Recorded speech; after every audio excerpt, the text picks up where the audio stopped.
Selamat datang kembali di channel Borneo Trader. Bagi Bapak Ibu dan teman-teman yang baru pertama kali menemukan channel Borneo Trader di YouTube, saya ucapkan selamat menonton dan selamat bergabung.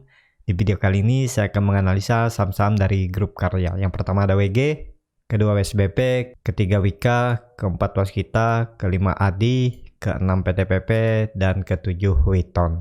Kita langsung saja ke saham pertama, ada WG yang pada hari Jumat kemarin ditutup naik 0,86% ke lepas harga 232. Kalau dilihat transaksi asing, hari Jumat net buy.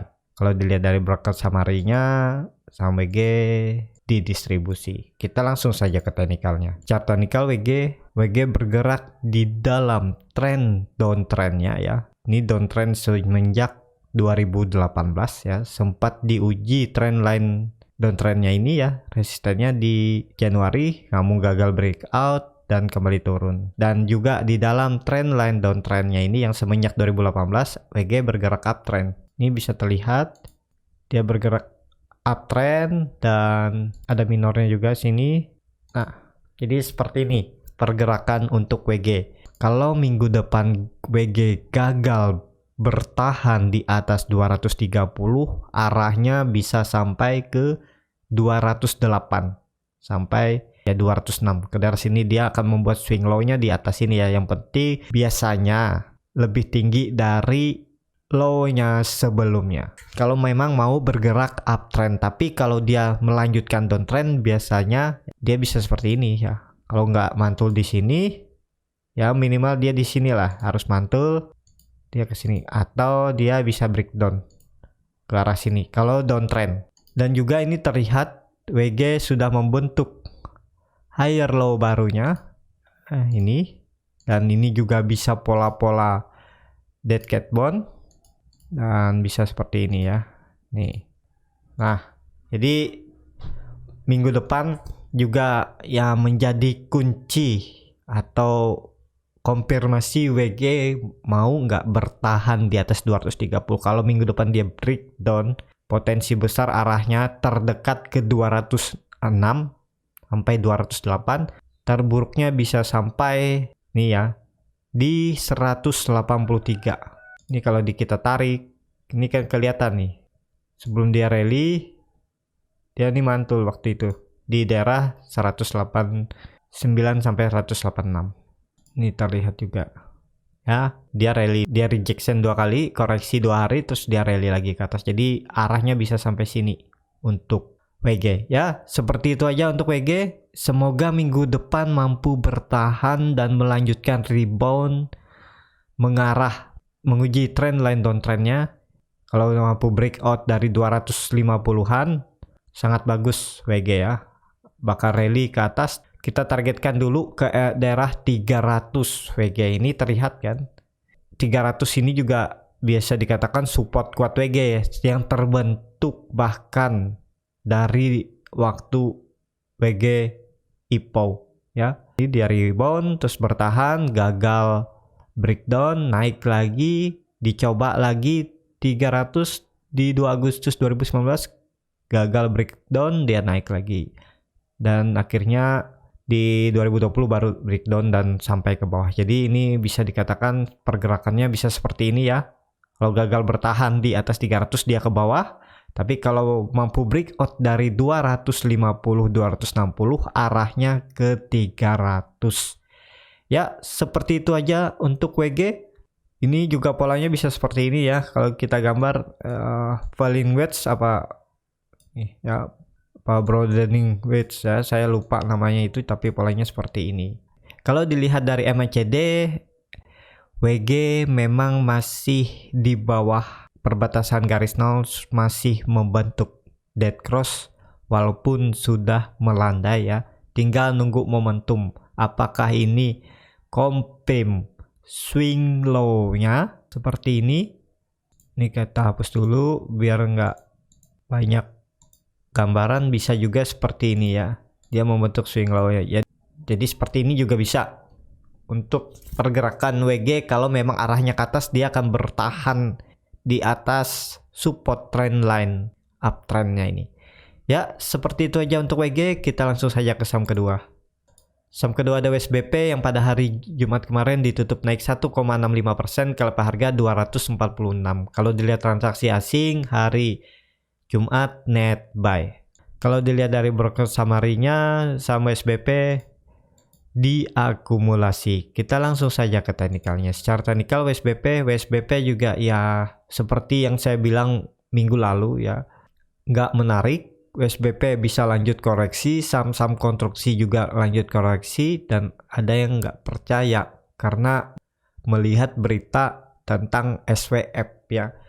Walaupun berita sebagus apapun, kalau teknikalnya belum mendukung, nggak akan mampu. Dan juga ya, SWF itu kan udah lama beritanya. Ini dia udah rally. Dari November kemarin SWF sudah digembar-gemborkan. Ini udah rally dia, jadi ini belum bisa jalan lagi. Ini masih memang arahnya masih ke bawah ya. Target saya SBP ke 225 dulu ya maksimalnya. Bisa nggak mantul dari 240? Bisa aja, cuman memang teknikalnya lagi jelek. Jadi trading itu lihat teknikal, jangan news jadi pembenaran saat nggak mau cut loss. Bisa seperti itu ya, kebanyakan mungkin ya.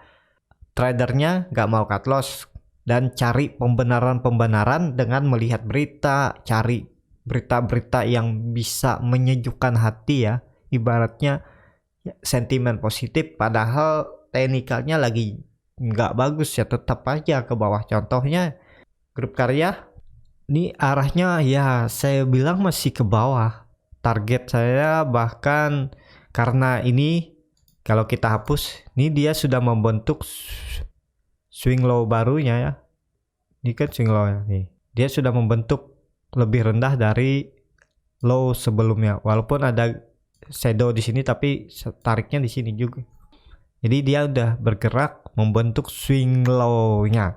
Harusnya bisa lanjut. Apakah ini bisa naik ke atas? Kalau dilihat ini beberapa hari ya. Kalau dilihat nih, tekanannya masih ke bawah nih saat dia coba naik nih. Kalau dibaca candlenya ini, dia coba naik tapi ditekan lagi masih ke bawah. Coba naik, dibawa ke bawah. Ini coba lagi terus naik tapi tetap dibawa ke bawah ya. Berarti ya bisa dikatakan 250 ini cukup kuat. Ini beberapa kali dia breakout tapi gagal dan tutup di bawah 250 ya. Bisa dikatakan 250 ini resisten minornya. Ini sempat coba menguji tapi dia bawa, nih dia gagal. Jadi minggu depan bisa nggak WSBP rebound? Bisa, yang penting dia bisa tutup di atas 250, akan berpotensi ke 260. Tapi kalau masih gagal bertahan di atas 250 ya arahnya tetap sama ya, saya bilang ke arah 225, bahkan bisa sampai 210. Itu target dan belum tentu tercapai juga. Nah, jadi yang mau spekulasi buy ya harus punya gambaran nih. Kalau mau beli di harga 206 ya, kalau gagal dia naik, jadi sudah punya gambaran nih. Cut loss-nya di mana ya, jelas cut loss-nya di bawah 225. Kalau saya bahkan bisa di 200 ini. Ya cut loss saja dulu di 223 atau 222 ya, atau sekitar 8%. Dan atasnya cuman 7%. Jadi menurut saya kurang ideal. Walaupun ya bisa dikatakan ada support minor di daerah 236. Ya kalau mau cut loss di sini dengan resiko mudah ke trigger ya. Kalau kita cut loss mepet di harga tanggung itu sangat mudah ke trigger. Jadi sesuaikan aja strateginya ya. Bisa naik nggak? Bisa minggu depan. Yang penting dia bisa tutup di atas 250 dulu aja. Tutup. Ya ada potensi menguji 264 nya. Ya seperti itu aja untuk SBP. Indikator MACD juga masih di bawah 0. Masih di area oversold. Masih dead cross. Bar chart di bawah 0 juga masih terbentuk. Jadi yang mau atensi juga bisa, atau yang mau coba masuk ya sesuaikan aja ya. Kalau saya mending wait and see karena harganya tanggung, walaupun ada support di daerah 250, tapi ini kan dia di bawah support sudah 3 hari di bawah support. Jadi hari Senin itu penentuan. Kalau hari Senin dia kembali ke atas 250 ada potensi bagus untuk USBP. Tapi kalau gagal tetap bertahan di bawah, ya arahnya bisa sampai terdekat 224, 226. Ya, seperti itu aja. Kita langsung saja ke saham ketiga. Saham ketiga ada Wika yang pada hari Jumat kemarin ditutup terkoreksi 0,6%, KLP harga 1640. Kalau dilihat transaksi asing hari Jumat net sell. Kalau dilihat dari broker saham harinya, saham Wika didistribusi oleh JP KZMS. Kita langsung saja ke teknikalnya. Secara teknikal Wika juga terlihat dia ke arah 1640 dan tutup pas di supportnya. Jadi lihat minggu depan ya, kalau Wika bisa kembali ke atas 1700, potensi bisa lanjut naik. Tapi kalau tetap melanjutkan koreksi, arahnya bisa sampai 1500 menguji MA 200-nya ini. Ini lebih menarik kalau saya lihat Wika kalau sudah di daerah 1500 ya. Walaupun ada supportnya ini, apakah bisa spekulasi buy? Bisa rebound nggak? Bisa. Yang penting ya kalau mau spekulasi buy di harga 1640 ini buat trading plan, harus disiplin gunakan trading plan-nya ya. Ini terlihat volume Wika meningkat dan sahamnya tetap bertahan di 1640. Jadi ada potensi rebound, ada. Jadi seperti itu untuk Wika. Apakah ini menarik Wika? Kalau saya lihat memang 1600 ini adalah support kuat Wika, dan juga ada dulunya 1650 ini adalah neckline double bottom Wika ya. Beberapa kali diuji gagal turun dan akhirnya rally juga Wika ini ke atas ya setelah breakout dari 1640. Jadi ini menjadi kunci. Kalau gagal bertahan, Wika bisa sampai ya 1500 lah terdekat menguji EMA 200-nya. Ya, seperti itu aja untuk Wika. Volume meningkat yang signifikan, tapi sahamnya tetap bertahan di 1650. Jadi hari Senin itu menjadi kuncinya Wika. Kalau Wika rebound tutup di atas 1700 bagus, tapi kalau ternyata Wika melanjutkan penurunan dengan volume yang meningkat, ada berpotensi Wika bisa lanjut turun sampai target aja ya, belum tentu juga 1500 sampai 1475. Ya, seperti itu aja untuk Wika. Kita langsung saja ke saham keempat. Saham keempat ada Waskita yang pada hari Jumat kemarin ditutup naik 1,79%, KLP harga 1415. Kalau dilihat transaksi asing, net buy. Kalau dilihat dari broker saham harinya, Waskita didistribusi tapi secara broker ya, tapi kalau dilihat hitung-hitungannya ya ini juga bisa dikatakan akumulasi tipis. Kita langsung saja ke teknikalnya. Secara teknikal, Waskita masih mencoba berjuang bertahan di atas 1400 ya. Support sideways yang terbentuk dari Desember 2020. Jadi Waskita sudah sideways dari Desember, sempat breakout tapi gagal bertahan di atas 2000, kembali koreksi dan turun kembali ke area range sideways-nya, supportnya 1400, resistennya 1650. Jadi kalau Waskita gagal bertahan di 1400, arahnya ke 1200. Terlihat juga Waskita sudah membuat higher low barunya di 1540. Jadi dia akan membentuk swing low-nya, apakah kalau ditarik garis ya bisa seperti ini. Kalau dia breakdown bisa menguji daerah 1300, ini juga bisa dulu ya. Ini kan ada minornya, shadow-nya ini dia mengarah ke shadow-nya ini daerah 1320 bisa. Nah, bisa seperti ini ya. Bisa ada pantulan di daerah 1300 kalau memang Waskita ternyata minggu depan breakdown dari 1400, bisa mengarah ke shadow di daerah 1300 1320. Jadi bisa seperti ini skenario-nya. Dari sini dulu terus mencoba lagi ke atas ya. Nah, bisa seperti ini ya. Kemungkinan pergerakannya seperti itu kalau breakdown. Tapi kalau ternyata hari Senin atau minggu depan dia breakout dari 1500, ini juga kunci. 1500 ini resisten minor. yang terbentuk dari 2021 Februari. Kalau dia breakout lagi sekali lagi 1500 juga bisa aman, waskita bisa lanjut ke atas terdekat ke 1660. Tapi skenario terburuknya dia breakdown dan terdekat ke arah 1300, kalau di breakdown ke 1200. Jadi seperti itu untuk waskita ya. Apakah bisa spekulasi buy di harga sekarang? Ya sesuaikan aja ya, dimana harga cut lossnya. Ini gambaran saya ya, bisa Bapak Ibu gambar nanti di chart masing-masing ya. Jadi bisa tentukan cut lossnya di mana, atau ya sesuaikan dengan yang Bapak Ibu mau lah bagaimana trading plan-nya. Tapi gambaran saya seperti ini. Juga bisa salah gambaran saya ini. Jadi ya Bapak Ibu juga bisa berkreasi bagaimana dengan melihat chartnya ya. Karena chart itu semua sama yang dilihat, tapi imajinasi seseorang ya terhadap chart tersebut bisa beda untuk menghasilkan profit ya. Jadi sesuaikan, terus belajar ya kalau mau trading.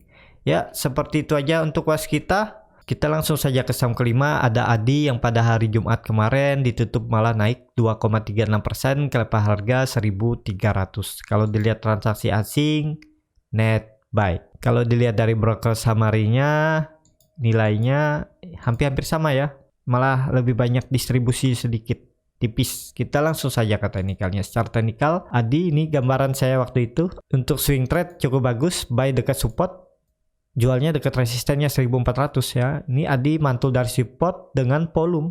Jadi ada peluang bisa lanjut. Kalau dilihat histori sebelumnya, memang harusnya ADI mempertahankan 1260-nya sampai 1300-nya ini. Kalau dilihat dari histori sebelumnya, ADI ini akan bagus kalau sudah di atas 1660.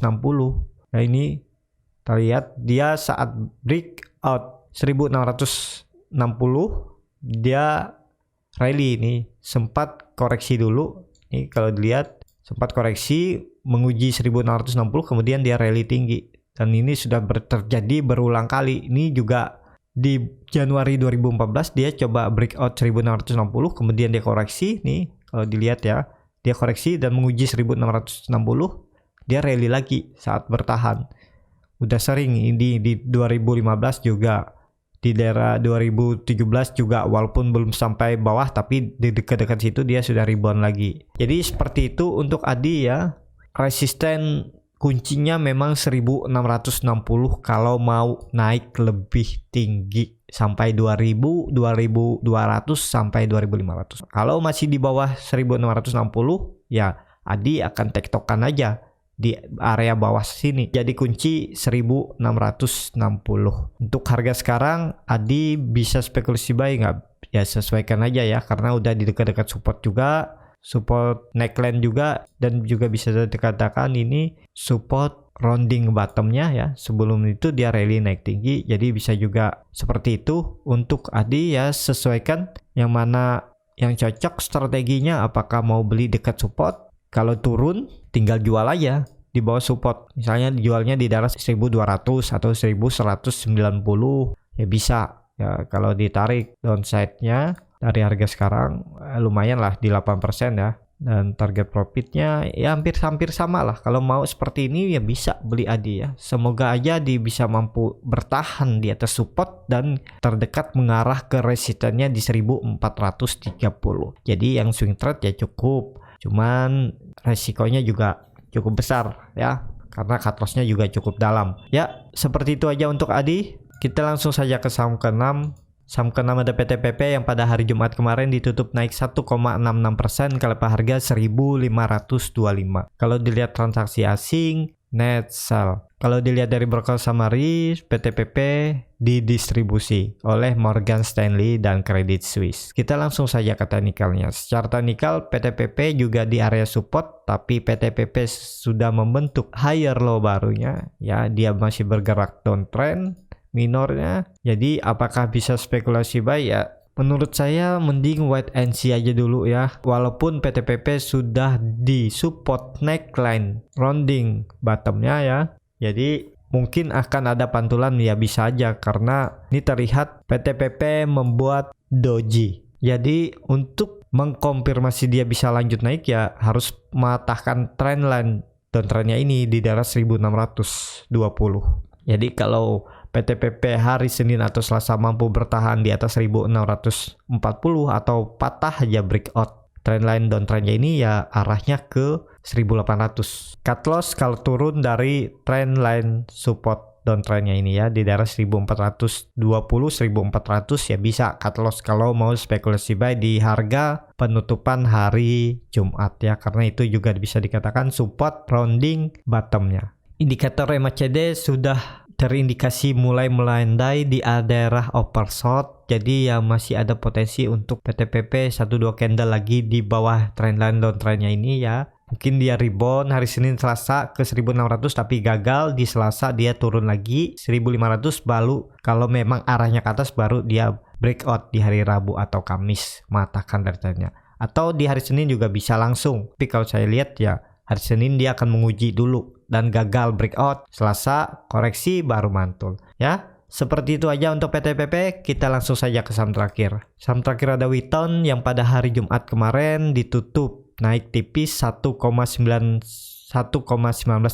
ke harga 340. Kalau dilihat transaksi asing net buy walaupun nggak signifikan ya. Kalau dilihat dari broker summary-nya, Witon didistribusi. Kita langsung saja ke teknikalnya. Secara teknikal, Witon juga di area support dan bahkan di bawah support ya, karena saya pasang supportnya ada di 344 atau 342 ya, dekat-dekat support lah. Tapi kalau minggu depan hari Senin Witon tidak bisa membuat candle hijau di atas 300, resisten minornya ada di 350 ya, arah Witon bisa ke bawah ya, karena Witon sudah dekat dengan EMA 200. EMA 200 nya ada di 308. Kalau downside-nya masih sekitaran 9% ya. Ya, sekitaran 9%. Jadi kalau saya sih, saya mending wait and see aja dulu kalau masih di daerah tanggung ini. Kecuali dia udah naik ke atas 350 baru bisa spekulasi buy, cut loss kalau turun dari harga atau low-nya di tanggal 10 Maret 22 tik. Itu aja ya. Kalau di harga sekarang ada potensi rebound, ada, cuman resikonya bisa dibawa ke bawah dulu. Jadi mending wait and see, nunggu dia breakout 350 baru buy, atau nunggu sekalian di bawah di 306 ini lebih bagus spekulasi buy-nya. Jadi itu strategi saya. Jadi saya sukanya seperti itu ya. Kalau Bapak Ibu strateginya lain, mau beli dekat support ya bisa juga seperti itu ya. Sesuaikan dengan strategi dan trading plan masing-masing. Jadi seperti itu untuk Witon. Indikator MACD masih dead cross, masih di daerah oversold, bar chart di bawah 0 juga terbentuk, dan terlihat saat Witon membentuk candle doji, volumenya nggak terlalu signifikan ya. Kita lihat Senin lah, kalau Senin dia bisa kembali ke atas 350, itu ada potensi bagus. Lanjut terdekat ke 380, jadi ada potensi upside sekitaran 8-9%, 10% bahkan ya dari 350. Ya, seperti itu aja untuk Witon. Cukup sampai di sini untuk saham-saham grup karya. Terima kasih untuk Bapak Ibu dan teman-teman yang sudah menonton video ini sampai habis. Apabila channel Borneo Trader ini bermanfaat dan bisa menjadi bahan pertimbangan Bapak Ibu dalam membeli, menyimpan, dan menjual sahamnya, bisa klik tombol berlangganan dan nyalakan lonceng notifikasi. Ada kritik, saran, ataupun pertanyaan, bisa langsung tinggalkan di kolom komentar. Dan juga bagi Bapak Ibu yang baru mau belajar trading, bingung memilih sahamnya ya, dan gak ada waktu untuk screening saham ataupun belajar, Bapak Ibu bisa join trading bersama Borneo Trader. Nanti di sana setiap pagi akan diinfokan saham-saham yang berpotensi untuk di swing trade atau di hold 3-6 bulan dan beserta trading plan-nya. Jadi Bapak Ibu tinggal ikutin, dan juga setiap malam akan dianalisa kembali, diulas lagi untuk melihat pergerakan ke depannya ya. Bapak Ibu bisa DM Instagram Borneo Trader, R-nya 2 di belakang, nanti akan diinfokan di sana, atau klik link yang ada di deskripsi. Ada channel Telegram, bisa chat admin. Sampai ketemu di video selanjutnya dan terima kasih.